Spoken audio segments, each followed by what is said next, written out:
भारत माता की, भारत माता की, भारत माता की।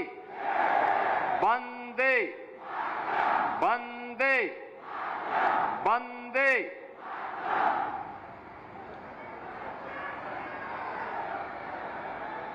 देवराहा बाबा की पावन साधना स्थली देवरिया की इस पावन धरा को कोटि कोटि नमन करते हुए पूरे देवरिया वासियों को, पूरे उत्तर प्रदेश वासियों को अक्षय तृतीया और भगवान परशुराम जी की पावन जयंती की हृदय से बधाई और शुभकामनाएं देता हूं। मंच पर उपस्थित प्रदेश सरकार में मंत्रिमंडल के मेरे वरिष्ठ सहयोगी और इसी विधानसभा क्षेत्र के लोकप्रिय विधायक श्री सूर्य प्रताप शाही जी, उच्च शिक्षा मंत्री श्री योगेंद्र उपाध्याय जी, प्रभारी मंत्री श्री दयाशंकर सिंह जी, उच्च शिक्षा की राज्य मंत्री श्रीमती रजनी तिवारी जी, विधायक सलेमपुर और प्रदेश की ग्राम्य विकास की राज्य मंत्री श्रीमती विजय लक्ष्मी गौतम जी, लोकप्रिय सांसद श्री शशांक मणि त्रिपाठी जी, माननीय विधायकगण श्री जयप्रकाश निषाद जी, श्री सलभ मणि त्रिपाठी जी, श्री सभा कुंवर कुशवाहा जी, श्री दीपक मिश्रा जी, श्री सुरेंद्र चौरसिया जी,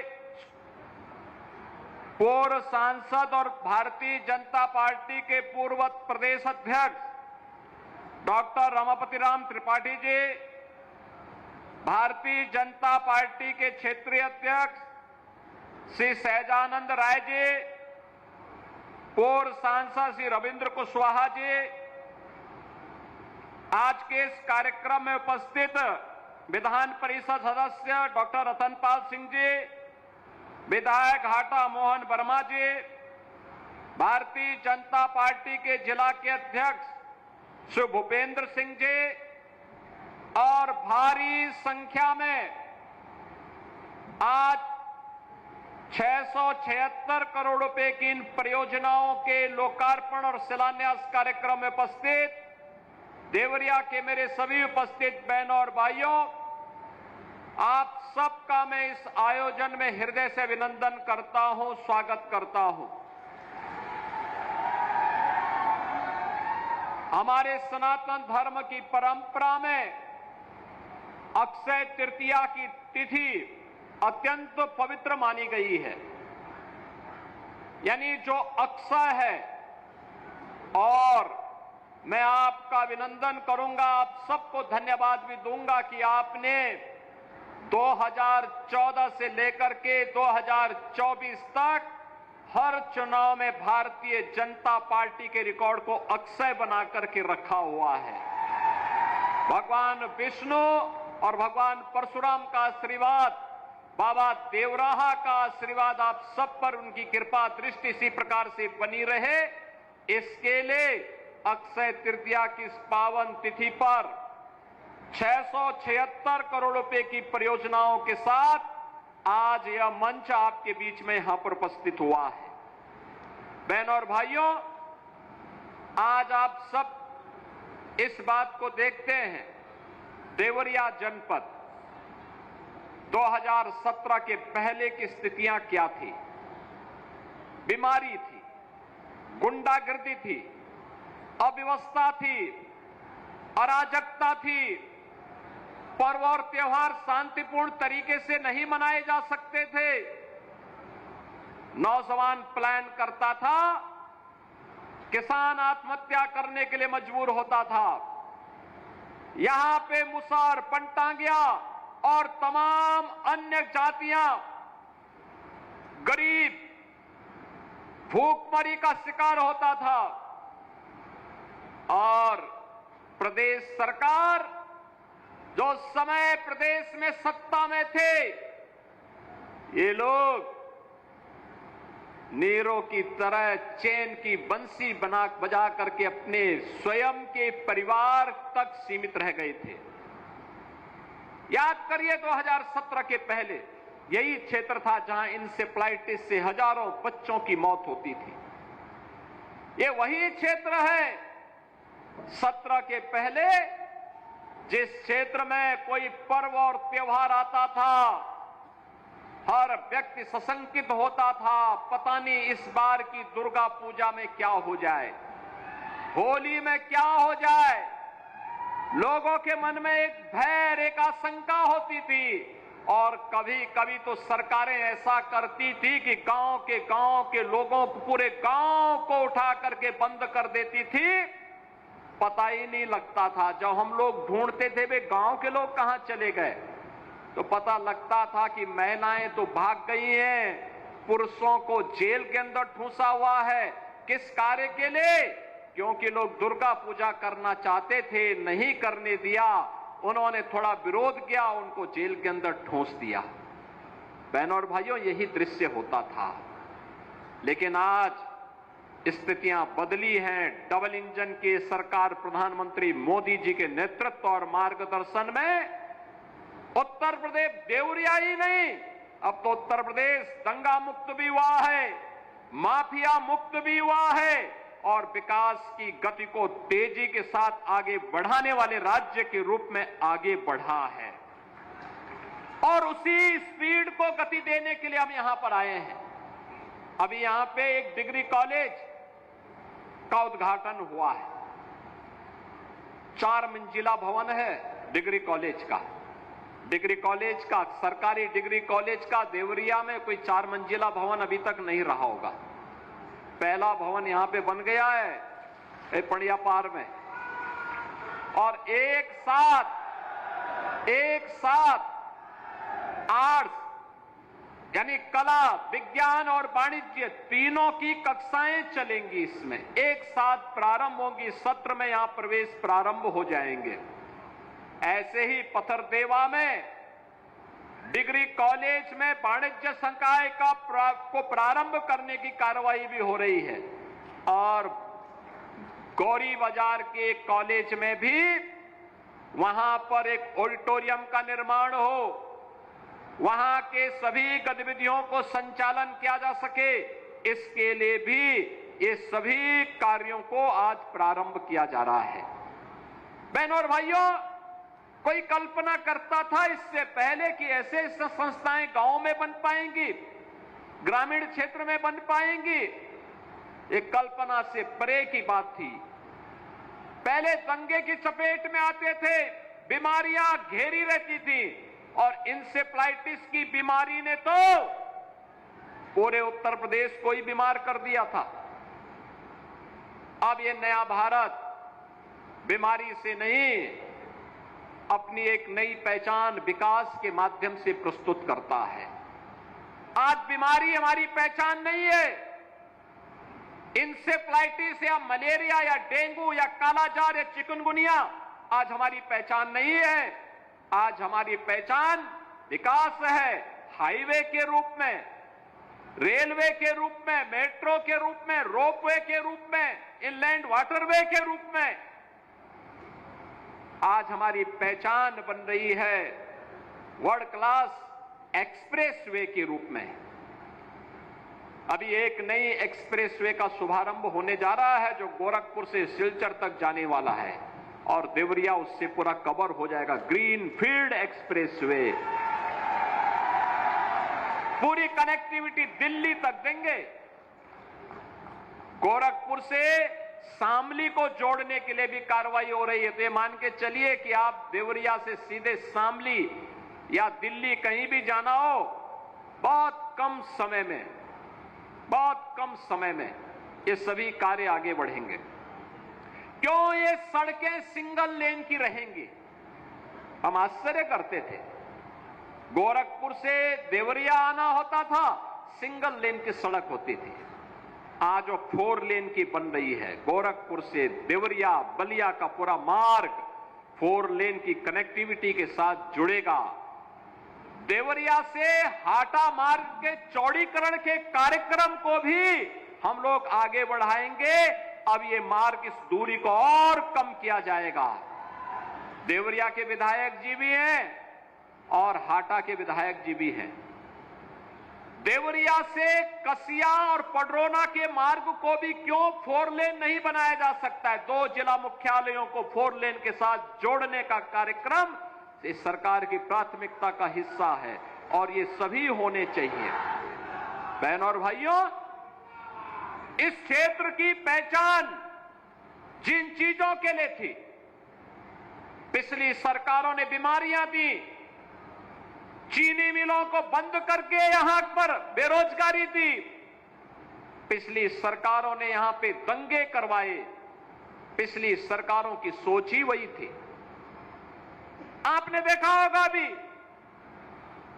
ये लोग जो परिवारवादी हैं, जिनकी सोच केवल अपने परिवार तक सीमित है, जाति का नारा देते हैं, लेकिन जब सत्ता में आते हैं तो तुष्टीकरण की नीतियों की पराकाष्ठा को पूरी करते हुए केवल अपने परिवार के विकास की बात करते हैं, अपने परिवार तक सीमित रह जाते हैं।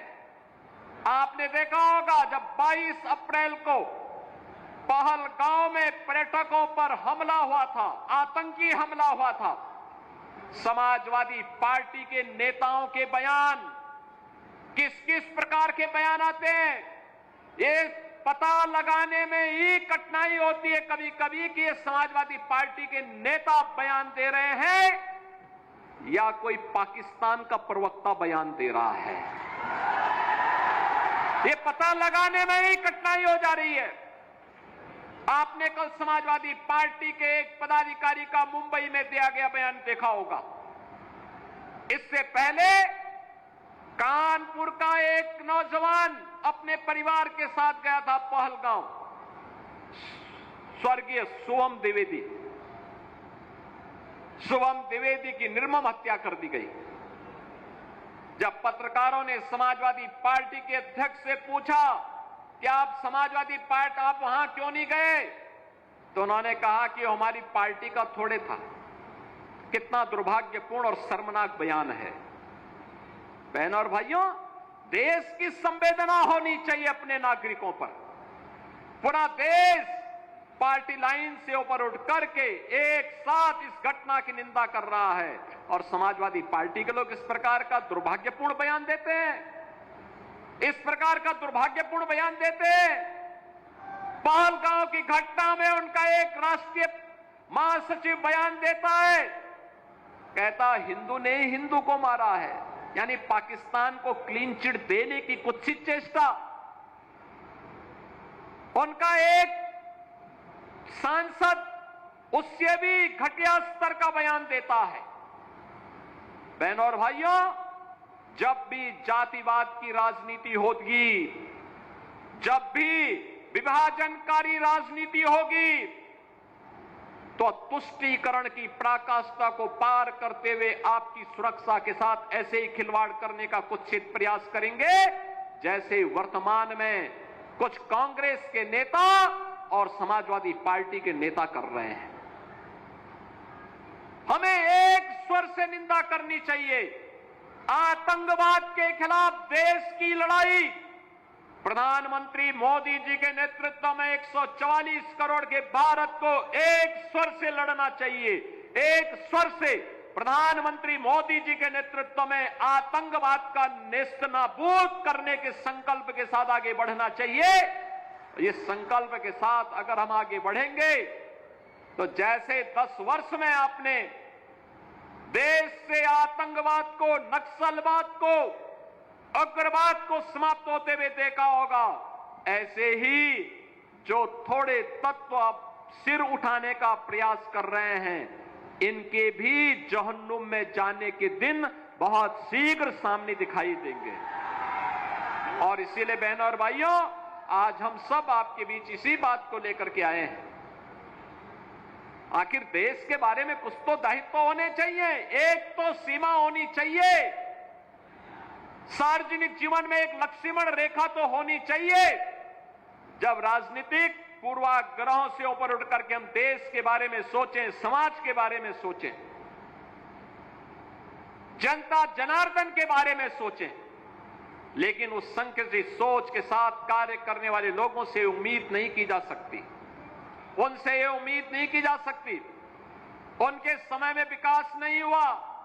बहनों और भाइयों, अगर देवरिया की चीनी मिल का मामला सुप्रीम कोर्ट में नहीं होता तो शुगर कॉम्प्लेक्स का पैसा अब तक हम लोग यहां पे उपलब्ध करा दिए होते। हमने पैसा सुरक्षित करके रखा हुआ है, लेकिन सुप्रीम कोर्ट में, माननीय उच्चतम न्यायालय में मामला लगा होने के नाते इस मामले में हमारे हाथ बंधे हुए हैं, लेकिन पैरवी हमारे स्तर पर लगातार जारी है।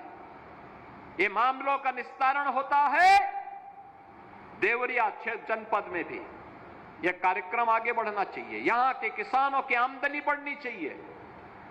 पिछले 10-11 वर्ष में जो परिवर्तन आया है, आज अन्नदाता किसान यूपी के अंदर और देश के अंदर आत्महत्या नहीं करता है, आज भूख से मौत नहीं होती है, आज नौजवान प्लान करने के लिए मजबूर नहीं है, आज हर एक तबके के लिए सामाजिक सुरक्षा की गारंटी सरकार दे रही है। सरकार उसके साथ में, युवा के साथ में है, महिलाओं के साथ में है, बेटी और व्यापारी की सुरक्षा के लिए प्रतिबद्ध है और हर दंगाई और माफिया को उसी की भाषा में जवाब देकर के उसके सीने पर चढ़ करके जवाब देने के लिए तत्पर भी सरकार है। और इसीलिए बहनों और भाइयों, हमें अब विकास के बारे में सोचना है। विकास का कोई विकल्प नहीं हो सकता, कोई विकल्प नहीं हो सकता। वही विकास लेकर के हमारे जनप्रतिनिधि जब प्रयास करते हैं तब कॉलेज का निर्माण होता है, आईटीआई का निर्माण होता है। देवरा बाबा के नाम पर भारतीय जनता पार्टी की डबल इंजन सरकार ने देवरिया में मेडिकल कॉलेज का निर्माण किया। मेडिकल कॉलेज में आज नर्सिंग कॉलेज के भी निर्माण के कार्य को आज वहां प्रारंभ किया जा रहा है। बहनों और भाइयों, नर्सिंग कॉलेज बनेगा तो बेटियों के लिए 100%, मान के चलिए 100% प्लेसमेंट की गारंटी होगी, 100% नौकरी की गारंटी देने वाला कार्य है। जिन बेटियों को गोरखपुर, लखनऊ, दिल्ली या अन्य बड़े महानगरों में नर्सिंग की पढ़ाई के लिए जाने के लिए मजबूर होना पड़ता था, अब उनको देवरिया में ही देवरा बाबा मेडिकल कॉलेज के कैंपस में ही ये सुविधा प्राप्त हो पाएगी। ये सभी सुविधाएं उनको यहां प्राप्त होंगी। बाढ़ बचाव की स्थायी समाधान का निवारण के लिए भी तमाम कार्यों का आज शुभारंभ किया जा रहा है। और बहनों और भाइयों, देवरिया के लिए तो अभी बहुत कुछ है। परहत सोनू घाट मार्ग के बारे में भी मैंने कहा है, जल्दी से उसका प्रस्ताव भी भेजें। और यही नहीं, इनलैंड वाटरवे के लिए देवरिया के प्रभारी मंत्री के रूप में परिवहन मंत्री को इसलिए बनाया गया है, इन्हीं के विभाग को उस कार्य को करना है कि बलिया में जहां गंगा जी और सरयू जी मिलती है, गंगा जी की धारा के साथ वाराणसी और प्रयागराज के लिए इनलैंड वाटरवे की सुविधा दी गई है, लेकिन अब सरयू जी के रास्ते अयोध्या तक भी इनलैंड वाटरवे की सुविधा मिले, जिससे देवरिया के किसानों के प्रोडक्ट को भी अंतर्राष्ट्रीय बाजार तक पहुंचाया जा सके, वहां तक पहुंचाया जा सके। और उसी अभियान के क्रम को जितनी तेजी के साथ ये कार्य हो सकते हैं, इनलैंड वाटरवे अथॉरिटी का गठन किया जा चुका है। अभियान तेजी के साथ आगे बढ़ेंगे, बिना रुके बनेगा, बिना झुके रहेगा, बिना डिगे अपने मार्ग से डिगे। ये डबल इंजन की सरकार अपने कार्यक्रमों को लेकर के आगे बढ़ेगी और उसी कार्यक्रम के सिलसिले में मुझे आज देवरिया में फिर से आने का अवसर प्राप्त हुआ है। बहनों और भाइयों, याद करिए, इसी देवरिया और कुशीनगर जनपद में भूख से मर रहे मुसहर और अन्य तमाम गरीब तबके के लोगों के बीच में हमें 2017 के पहले देखने को मिलता था, वहां जाना पड़ता था, क्योंकि उनका राशन तब तत्कालीन सत्ताधारी दल के लोग खा जाते थे। उस समय उनका राशन वे खा जाते थे। आज किसी गरीब के राशन पर कोई डकैती नहीं डाल सकता, और अगर डकैती डालेगा तो उसे भी मालूम है कि डकैती की कीमत क्या चुकानी पड़ेगी। बाप दादों ने भी जो कमाया होगा वह भी सरकार अपने कब्जे में लेकर के गरीबों में वितरित करने का काम कर देगी। अब तो मुसहर के लिए हमने तय किया है, मुसहर को जमीन का पट्टा मिलेगा, प्रधानमंत्री या मुख्यमंत्री आवास योजना में आवास मिलेगा, पात्रता के अनुसार वृद्धावस्था पेंशन, दिव्यांगजन पेंशन, निराश्रित महिला pension, ration card, Ayushman card, ये सभी प्रकार की सुविधाओं से उन्हें आच्छादित करने के लिए कार्य ये अंतिम चरणों में चल रहा है। और जहां हमने देवरिया, कुशीनगर, महाराजगंज में मुसहर को लिया, महाराजगंज, सिद्धार्थनगर, बलरामपुर, श्रावस्ती, बहराइच, लखीमपुर खीरी, पीलीभीत में थारू जनजाति को मुसहर जाति ये कुशीनगर, देवरिया के साथ साथ सोनभद्र तक लाखों की संख्या में इनकी आबादी है, लेकिन बुनियादी सुविधाओं से वंचित रहते थे। आज इन्हें पूरी तरह सिचुएशन के लक्ष्य को प्राप्त करने की दिशा में सरकार आगे बढ़ चुकी है, और अब बहुत शीघ्र सरकार ने जीरो पॉवर्टी के लक्ष्य को प्राप्त करने की दिशा में कदम आगे बढ़ाए हैं। हर गांव के उस गरीब को,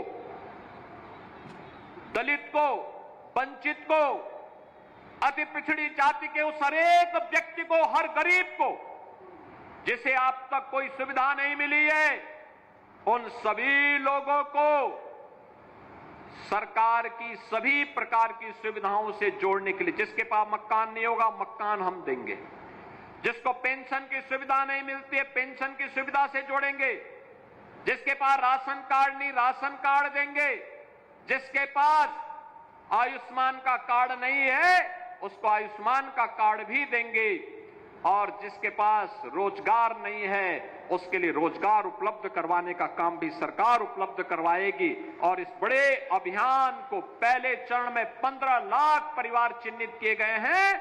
एक साथ 15 लाख लोगों को इन सभी योजनाओं के साथ जोड़ने के कार्यक्रम को सरकार ने अपने हाथों में लिया है, क्योंकि हमारा एक मानना है कि गरीबी यह केवल उस परिवार या उस समुदाय के लिए ही चुनौती नहीं है, यह सरकार के लिए भी चुनौती होती है। जब कोई माने तो जिन लोगों ने अपने परिवार के विकास तक अपने आप को सीमित रखा था उनसे कोई उम्मीद नहीं की जा सकती, वे लोग कर भी नहीं सकते थे, क्योंकि संकुचित दायरे में अपने आप को उन्होंने सीमित कर दिया था।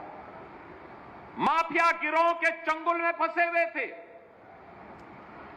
हर जनपद में एक समानांतर सरकार चलाने के लिए माफिया उन्होंने पाले हुए थे, लेकिन आज माफिया मुक्त हुआ है उत्तर प्रदेश, गुंडा मुक्त हुआ है। आपने देखा होगा माफिया मुक्त उत्तर प्रदेश का परिणाम क्या है। प्रयागराज कभी मानी जाती थी कि तीर्थराज प्रयागराज में जो नौजवान प्रतियोगी परीक्षाओं की तैयारी करता है वह सफल होता है।